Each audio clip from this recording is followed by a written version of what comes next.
Hey, bonjour à tous et bienvenue à une nouvelle vidéo où je vais vous parler d'une figurine des Power Rangers. Il s'agit ici du Power Ranger vert, un classique. Et oui, il s'agit du Power Ranger Mighty Morphin, ce qui semble être la première wave. Saban's Power Ranger, c'est une figurine de Bandai. Regardez l'emballage, qui est quand même assez cool. Le logo sur le top. Sur le côté, une fenêtre pour voir encore la figurine. Avec le Ranger vert.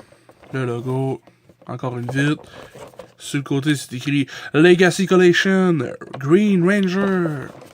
Et dans la même wave, il y a dans la série 1, il y avait le rouge.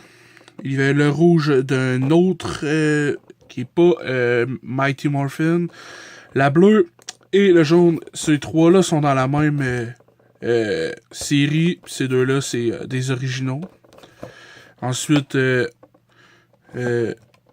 genre, il te montrait que tu pouvais te pogner Megazord en pièces.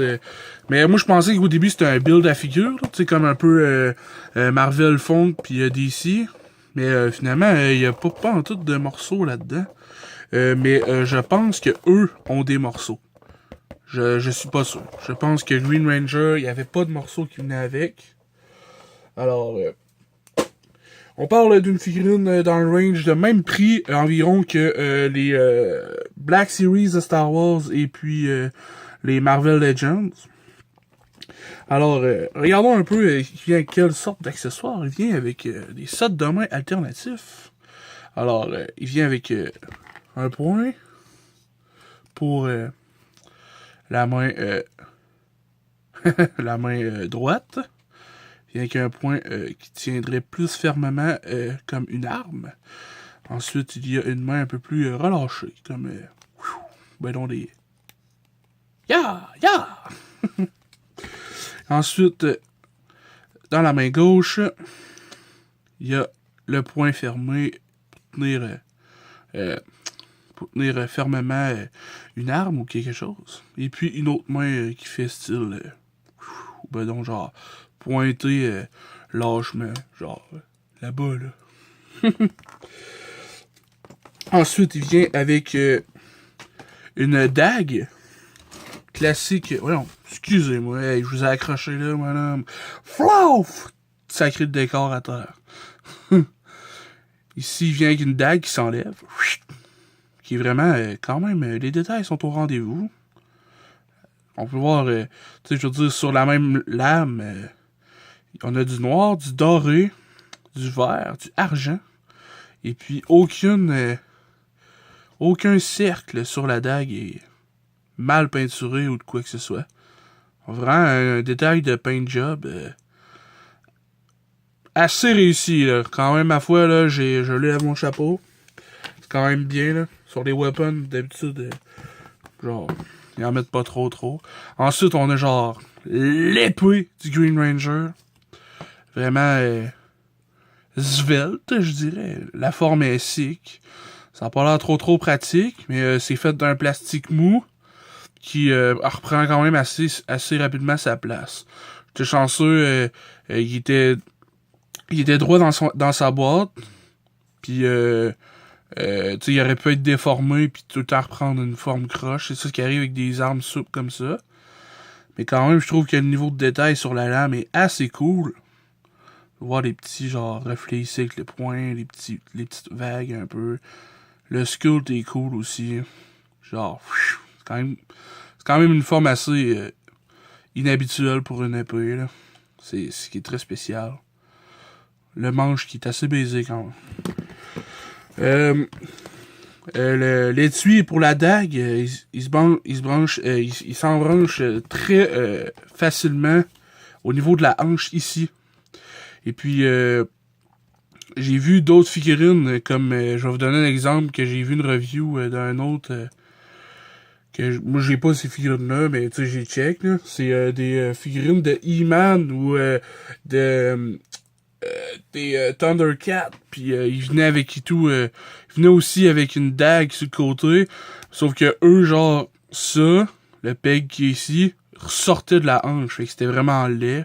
C'est comme là, si vous mettez pas la dague accrochée sur lui, ben, tu sais, on le voit pas, là, ça fait pas de différence, tu sais, y a pas un trou, y a pas un bout qui ressort, là. Puis quand vous la mettez, ben, ça se met facilement, puis ça tient vraiment bien. Ça tient vraiment bien!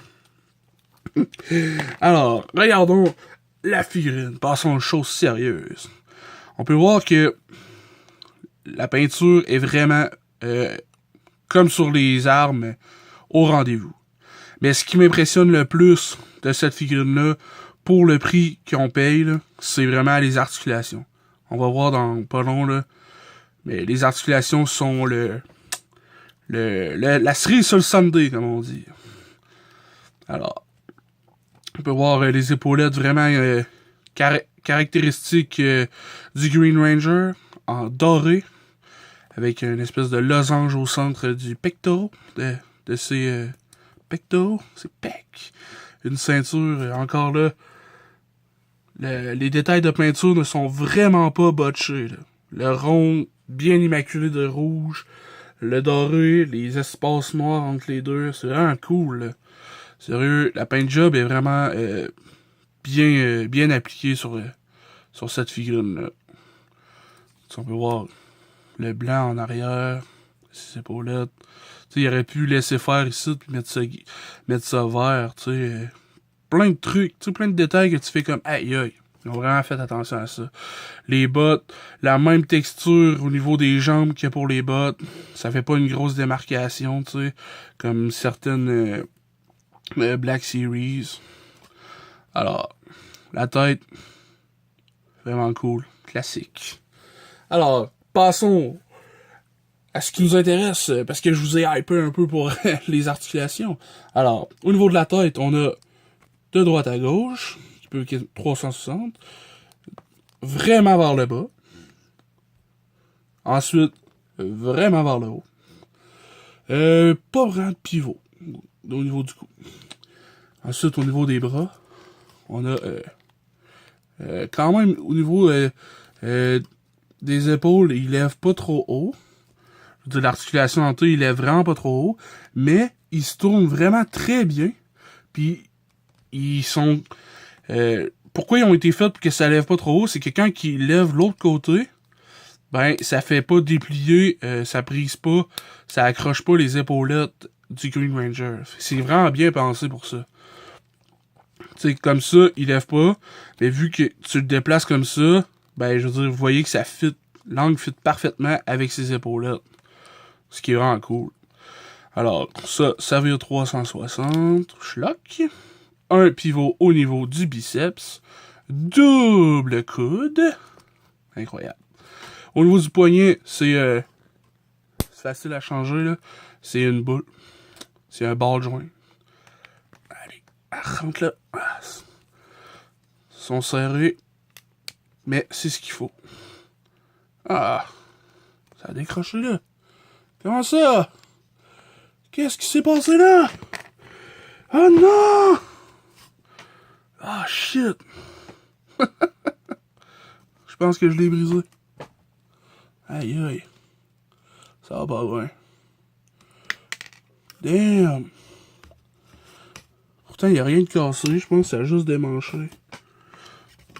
Shit! Aïe aïe. Hey, live en plus. C'est poche, mon homme! J'étais full hype la figurine, là. Ah, ok, oublie ça, là, je vais construire le reste. Au niveau du pectoral, de son chest, on a vraiment vers le bas et vers l'arrière, vraiment très, très proéminent. Au niveau des jambes, c'est encore très impressionnant. Le grand écart, vraiment parfait. Ensuite, il peut kicker vraiment loin, et puis il peut kicker vers l'arrière quand même. Ensuite, on n'a pas de pivot au niveau de la cuisse, mais on a un léger ball joint qui fait le même effet environ.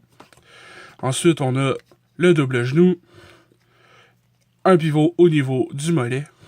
Ensuite, le pointé fléché. Et un pivot de cheville. Bon, là, j'étais un peu déçu. J'ai comme... j'ai comme scrappé ça live, moi, là. Aïe, aïe. Je comprends pas, hein. J'ai comme passé 45 minutes à gosser avec tantôt, pis ça a rien fait de ça. Ah. C'est les risques du métier. Je vais essayer de la recoller avec ceci. De la colle à plastique. Mais bon. Si je le compare au seul autre Power Ranger que j'ai, attention, on va refaire le zoom, le focus. Il s'agit du, aïe aïe, du Green Ranger de Jungle Fury, figurine de 2007. Parce que vous pouvez voir, ils sont quand même, lui il est à l'échelle un peu plus des Black Series et puis des Marvel Legends. C'est-à-dire dans le 6 pouces presque. Quoique le Green Ranger est un peu plus grand que la plupart des autres. Mais on voit vraiment que eux autres étaient trop petits. Là. Puis les Jungle Fury, eux autres, ils venaient avec plein de trucs cool, là, comme des armures. Là, ça mange ça, là. Genre, aïe aïe. Comme ça. En tout cas, là, ça donne des affaires de même. Et ça, c'est le rouge. Ça, c'est le rouge. Le lion. Ça, c'est le bleu. Le requin. Puis là, lui, c'est l'éléphant, le vert. Puis là, comparé au Green Ranger qu'on a là. Et puis si je te le compare, c'est pas la première fois qu'il y a un bras de Ranger qui casse, hein. Parce que dans le temps, j'avais des bootlegs Power Ranger, puis il m'a dit que les articulations, c'était pas mal wobbly. Le poignet, là. Hein? Qu'est-ce que c'est ça? C'est vraiment de la merde, mais ils ont du vécu, ces Power Rangers, là. Bon, ben là, un peu décevant qu'il m'aille cassé d'en face, le petit tabarnouche. Mais bon. Ah, je suis vraiment malade.